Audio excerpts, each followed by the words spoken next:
Adik, berjumpa kembali dengan Kak Tiar dalam paket 2 pada pembahasan kita kali ini masih tentang perubahan sosial ya adik-adik.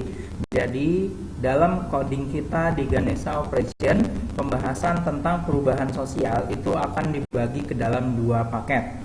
Nah, dalam paket 2 ini kita akan membahas ya mengenai beberapa hal yang cukup penting dalam materi ini, yakni adalah tentang bentuk-bentuk perubahan sosial. Adik-adik semua, bentuk-bentuk perubahan sosial merupakan materi inti yang sering dibahas pada soal-soal UN dan UTBK SBMPTN.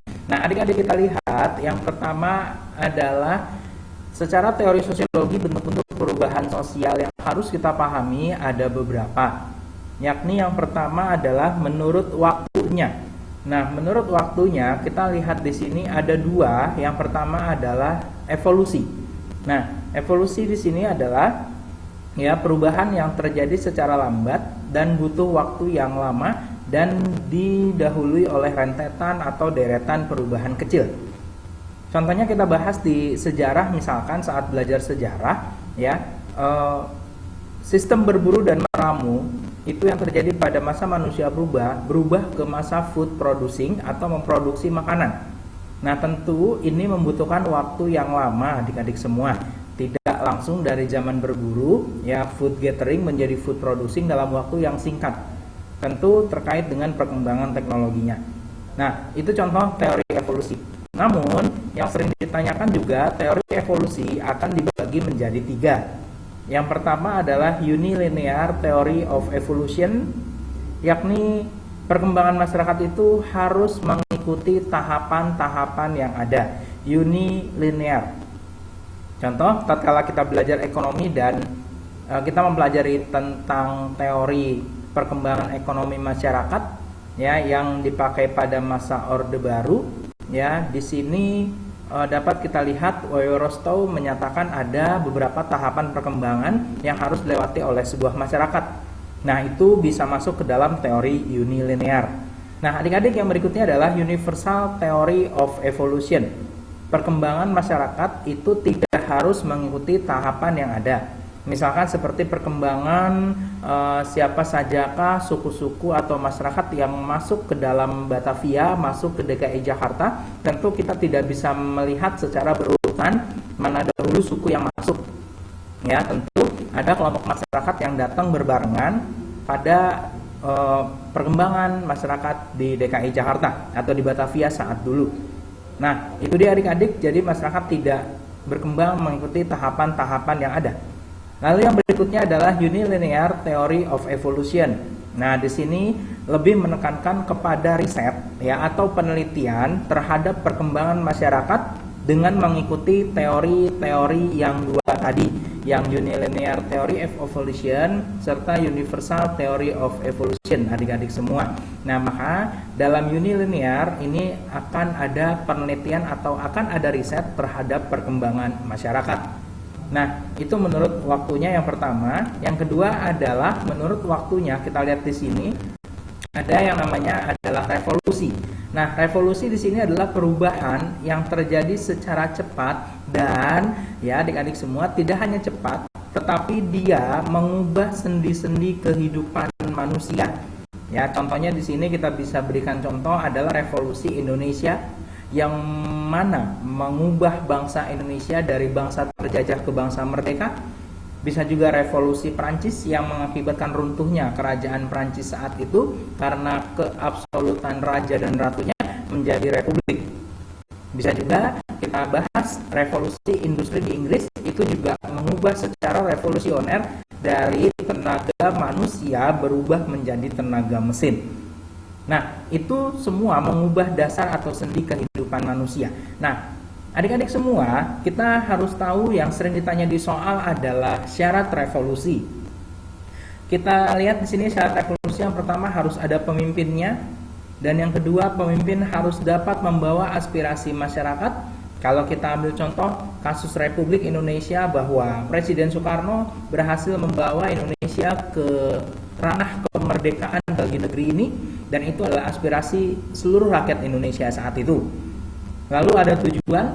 Ya, kalau kita lihat tujuan bangsa kita adalah sesuai dengan pembukaan Undang-Undang Dasar 1945 alinea keempat, dan juga ada momentum yang tepat. Kita tahu bahwa kemerdekaan Indonesia adalah atas berkat rahmat Allah, rahmat Tuhan yang Maha Kuasa, ya, karena saat itu terjadi kekosongan kekuasaan, sehingga republik kita yang besar ini bisa merdeka secara bahagia.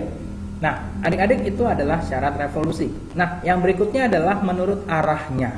Menurut arahnya di sini ada dua, adik-adik semua. Ada yang mengarah maju namanya progres, dan yang mengarah mundur itu namanya regres. Nah, adik-adik semua, untuk yang progres mengarah maju, kita bisa berikan contoh, misalkan seperti yang kakak berikan, penggunaan komputerisasi untuk pengolahan data. Tentu ini akan sangat memudahkan. Banyak software atau banyak program yang bisa kita gunakan untuk mengerjakan sesuatu hal. Nah, lalu yang berikutnya untuk yang regres, perubahan mengarah pada kemunduran. Di sini misalkan internet digunakan untuk hal-hal negatif, bisa hacking atau pornografi, sehingga nanti merusak mental masyarakat. Nah, adik-adik semua, ini adalah menurut arahnya. Nah, kita lihat lagi yang ketiga adalah di sini menurut perencanaannya. Ada perubahan yang direncanakan atau plan change, ya, dan ada perubahan yang tidak direncanakan atau unplanned change. Nah, adik-adik semua, di sini menurut perencanaannya adalah perubahan yang lewat perencanaan.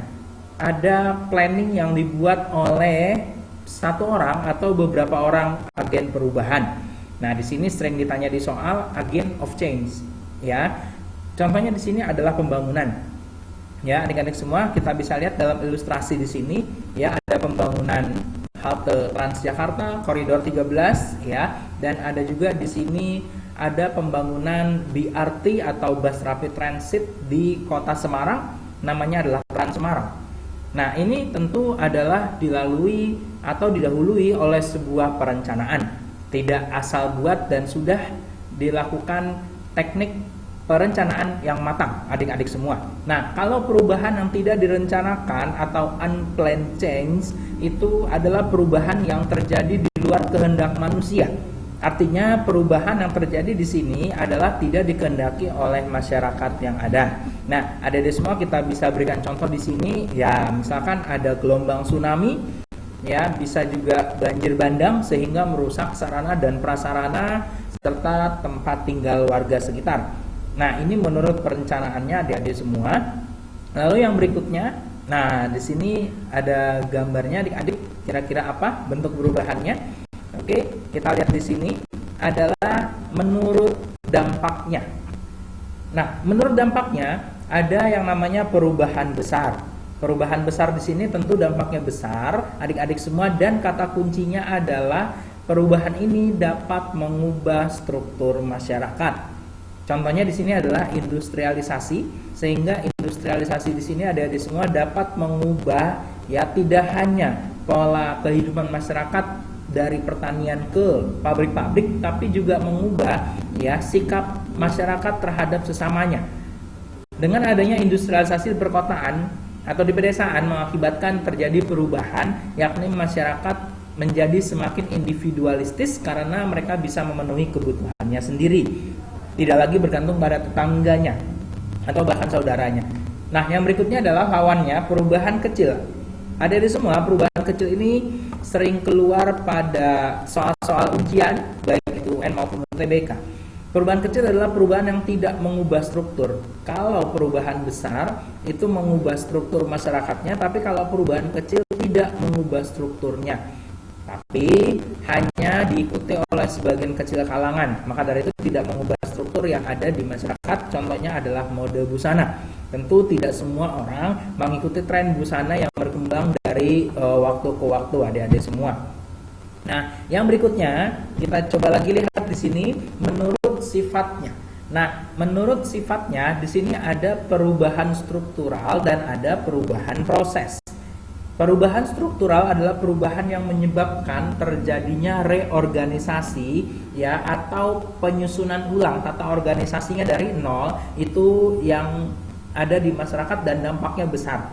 Contoh yang kita bisa lihat di sini yang paling nyata, adik-adik tentu adik-adik pernah menggunakan jalan tol. Tentu dengan zaman kakak dulu beda dengan zaman kita. Ya, zaman kakak dulu bayarnya manual kepada orang, sekarang uangnya juga sudah uang elektronik dan hanya tap di mesin. Nah, berarti kan itu menggeser ratusan orang yang bekerja sebagai penerima uang bayaran tol. Dampaknya tentu besar. Nah, berikutnya adalah perubahan proses, adalah perubahan yang hanya bersifat penyempurnaan saja di sini tanpa mengubah strukturnya secara menyeluruh adik-adik semua. Nah, kita bisa lihat di sini contohnya adalah perubahan kurikulum dan memang ini sering kali dikeluarkan pada soal contoh perubahan kecil ya, adalah perubahan kurikulum. Nah, adik-adik semua tentu adik-adik sudah tahu sudah banyak kurikulum yang berlaku di Republik Indonesia dalam hal kegiatan belajar mengajar. Salah satu yang luar biasa perubahannya ya, kita lihat di sini adalah perubahan dari kurikulum 2006 ke kurikulum 2013. Nah, dari 2013 kita banyak melihat bahwa perubahan K13 banyak revisinya. Ada revisi dari 2013 yang dibuat pada 2016, 2013 revisi 2017 dan seterusnya hingga hari ini adik-adik semua. Tetapi pada intinya adalah dasar dari materi yang diajarkan oleh kurikulum 2006 atau 2013 itu relatif sama. Kalaupun hanya ada perubahan itu hanya sedikit saja. Nah, maka dari itu kakak membuatkan The King di sini adalah salah satu andalan Ganesha Operation yang adik-adik bisa gunakan secara kreatif. Itu untuk perubahan proses adalah ubah proses sedikit aja.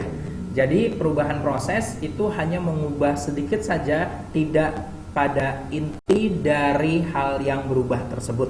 Nah, berarti kita dapat berikan contoh dari KTSP 2006 menuju ke kurikulum 2013 yang masih berlaku hingga saat ini dengan segala macam perubahannya. Nah, adik-adik demikianlah, nanti akan kita lanjutkan pada video yang berikutnya masih tentang materi perubahan sosial terkait dengan nanti adalah teori pembangunan dan modernisasi. Itu saja yang dapat Kak Tiar sampaikan pada video kali ini. Selamat berkarya. Terima kasih.